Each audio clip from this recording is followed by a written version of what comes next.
The mission of the Visually Handicapped Scholarship Fund is to provide scholarships to deserving blind and visually impaired LAUSD graduates to help ease the financial burden of college and trade school, and to recognize the accomplishments of our students.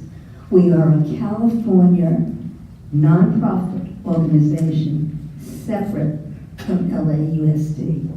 Today's guest speaker is last year's top recipient of the Ralph Salloway Award for the Highest Achiever of 2017. She's an energetic freshman at UCLA, and she's here to share her experience adjusting to life after high school. Jen, step up and welcome home. How are y'all doing today? Never heard that before. All right, cool. Can I? Yeah. Yes, do what I do. It's easier. Okay. So, my name is Jen Hahn, and I'm a first year at UCLA. Go Bruins, by the way. And so I'm definitely honored to return as a guest speaker and to share my experiences, but mostly to offer my advice in college. So before I launch into my crazy college stories, let me tell you a little bit about myself. I am a first year, and my major is human biology and society, which means I'm a pre-med student headed to med school after college.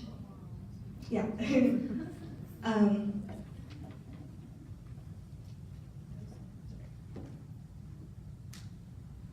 So I'm the daughter of two undocumented parents. I'm a first-generation college student with a visual impairment.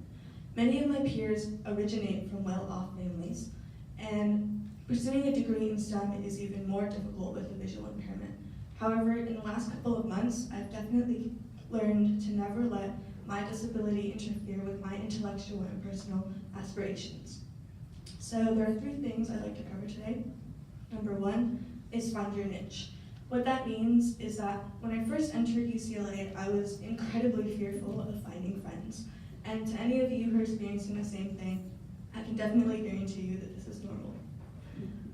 So I was fresh out of high school, and many of my friends who were visually impaired as well, I was leaving behind to pursue college. I wasn't entirely sure how I would fit in such a big university, but I found my answer when I joined an organization called Project Literacy in January of this year. Ever since then, I have made community service an integral part of my life, and I volunteer on a weekly basis in the underserved community of Watts, Los Angeles, where I tutor kids in English reading and writing. It's definitely very rewarding.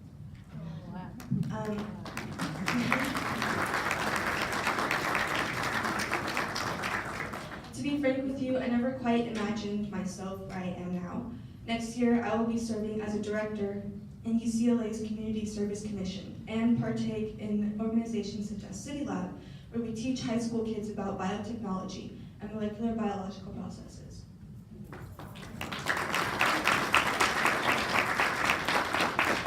So with that in mind, I encourage you, wherever you go and whatever you pursue, please do get involved.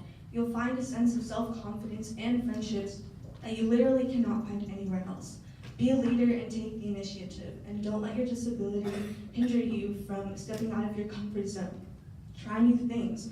I found my passion by stepping out of my comfort zone and putting myself out there. And at first, yes, of course, it's scary and you have second thoughts, but you should keep at it and never give up on your aspirations and your passions. My second point is to be self-sufficient and to work hard.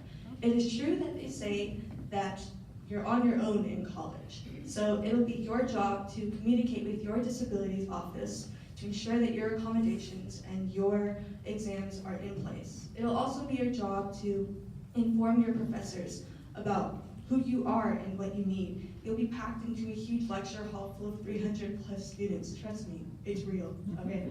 It's not a lie. 300 plus students, and you'll be just another face to them. And I know that sounds incredibly daunting, but it's really an opportunity for you to form these personal relationships with your professors. And in terms of studying, your parents are not going to be there to tell you when to study. So it's your job to really find what works best for you, find where to study, when to study, and even how to study. With that in mind, once you enter college, time is suddenly in your hands and no one else's. So you can fill your time with things that will really benefit you, and I encourage you to do that. So you can stay up until 12 a.m. or you can sleep until noon, and I'm not at all encouraging this.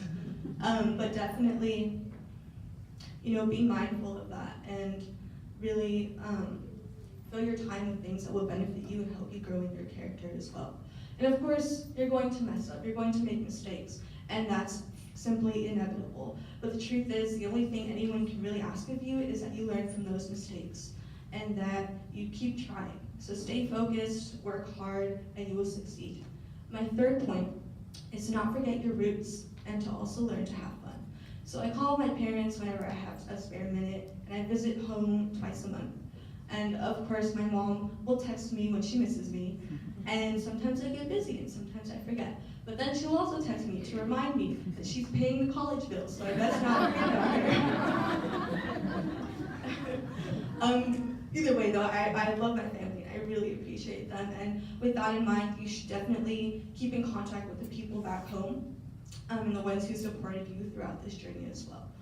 And while you're trying to figure out who you are, don't forget about where you came from.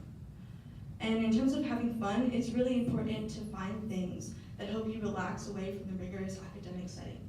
So that could be joining clubs, fun organizations, and really just immersing yourself on campus as well. I've definitely found my sense of community at UCLA. I've met such wonderful people and made such amazing friends, and I'm incredibly grateful for them as well. So we've had movie nights, we've gone to LA and we've explored. We've even had room parties in my room, and that consisted of cramming 8+ people inside a tiny dorm room. By the way, it's a lot more difficult than it sounds. But really, just with that in mind, I've definitely learned to embrace my disability and the automatic responses of, hey, like, I can't see this, or having to explain to people, it just comes automatic and naturally. And I've learned to seek out friends who view my personality above my disability.